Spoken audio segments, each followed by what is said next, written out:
Hello guys, welcome to lights of learning. हाल ही में आईएमएफ यानी इंटरनेशनल मॉनेटरी फंड द्वारा एक रिपोर्ट जारी की गई है जिसे वर्ल्ड इकोनॉमिक आउटलुक कहते हैं। तो आज इस लेक्चर में हम उसी के बारे में चर्चा करेंगे। So guys, let's start. World economic outlook world economic is an IMF report that provides analysis and forecast of economic developments and policies in its member countries। यानी वर्ल्ड इकोनॉमिक रिपोर्ट या आउटलुक एक IMF की ओर से जारी की गई एक ऐसी रिपोर्ट है जो कंप्लीट एनालिसिस करती है और भविष्यवाणी करती है या फोरकास्ट करती है या पूर्वानुमान लगाती है उस इकोनॉमिक डेवलपमेंट्स का जो इसकी मेंबर कंट्रीज में होती है।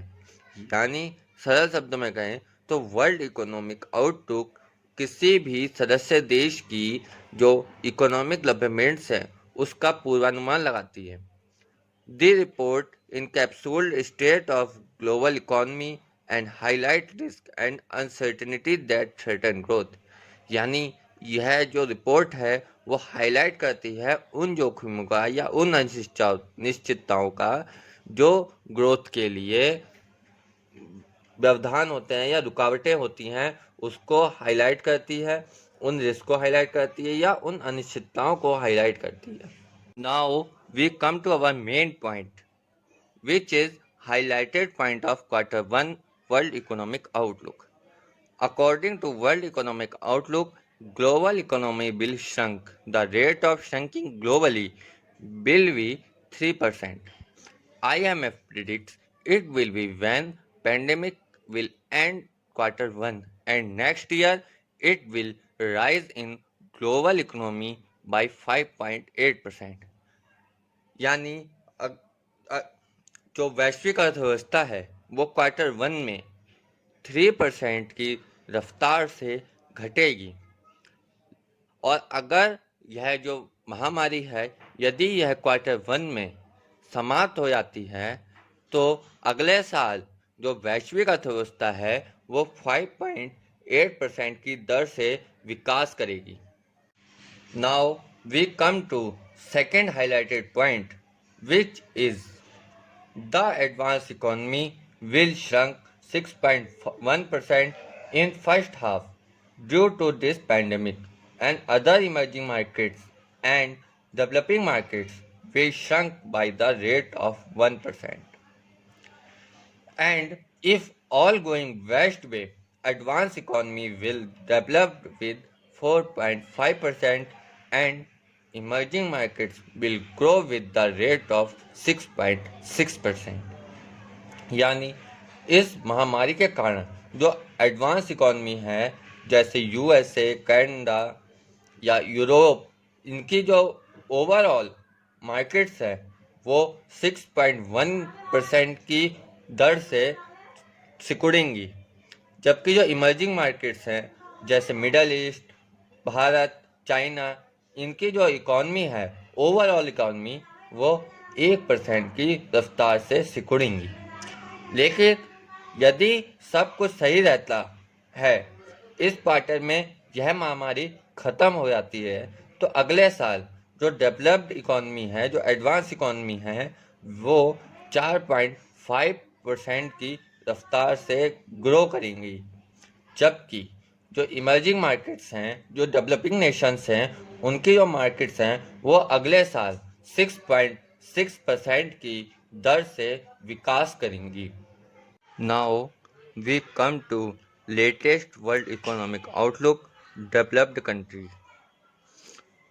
फर्स्ट कंट्री है यूनाइटेड स्टेट्स, जिसकी जो प्रिडिक्शन थी 2019 के लिए वो 2.3% थी, जबकि इस महामारी के कारण जो यूनाइटेड स्टेट्स की जो अर्थव्यवस्था है वो 5.9% की दर से सिकुड़ेगी।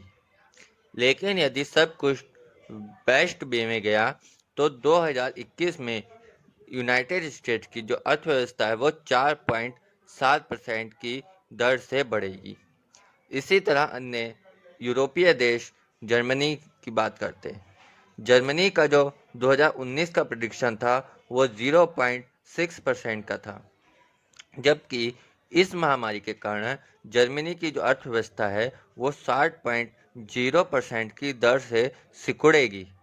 जबकि सब कुछ बेस्ट वे में गया तो 2021 में यह 5.2% की दर से बढ़ेगी। इसी प्रकार फ्रांस, जिसका प्रोजेक्शन 2019 के लिए 1.3 था, जो इस महामारी के कारण जिसकी अर्थव्यवस्था 60.2% की दर से सिकुड़ेगी, जबकि 2021 के लिए उसका पूर्वानुमान 4.5% का है। इसी प्रकार एक अन्य यूरोपीय देश इटली का भी बात करते हैं।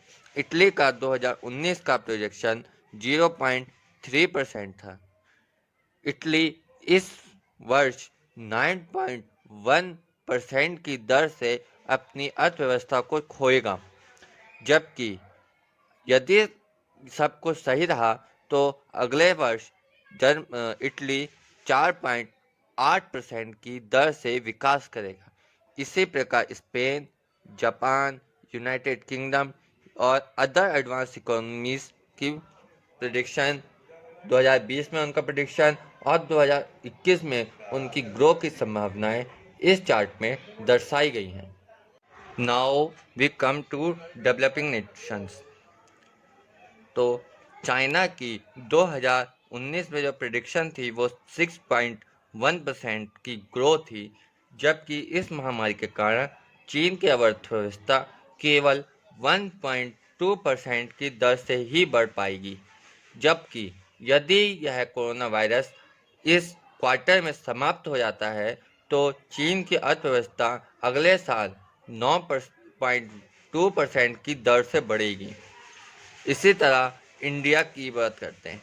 इंडिया में 2019 के लिए जो प्रिडिक्शन था वो 4.2% का था, जबकि इस महामारी के कारण इंडिया की अर्थव्यवस्था केवल 1.9% की दर से ही बढ़ पाएगी।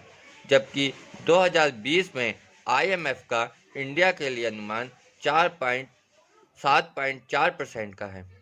इसी प्रकार एशियन कंट्रीज, मिडल और सेंट्रल एशिया और लो इनकम डेवलपिंग नेशंस का था।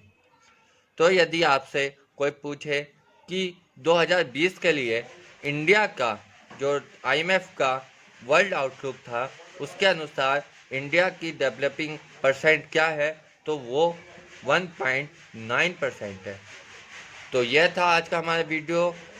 ऐसे ही अन्य टॉपिक्स के लिए हमारे चैनल को सब्सक्राइब करें, इस वीडियो को लाइक करें और आपको जिस टॉपिक पे वीडियो चाहिए वो नीचे कमेंट करें और अपने दोस्तों के साथ शेयर करें। धन्यवाद।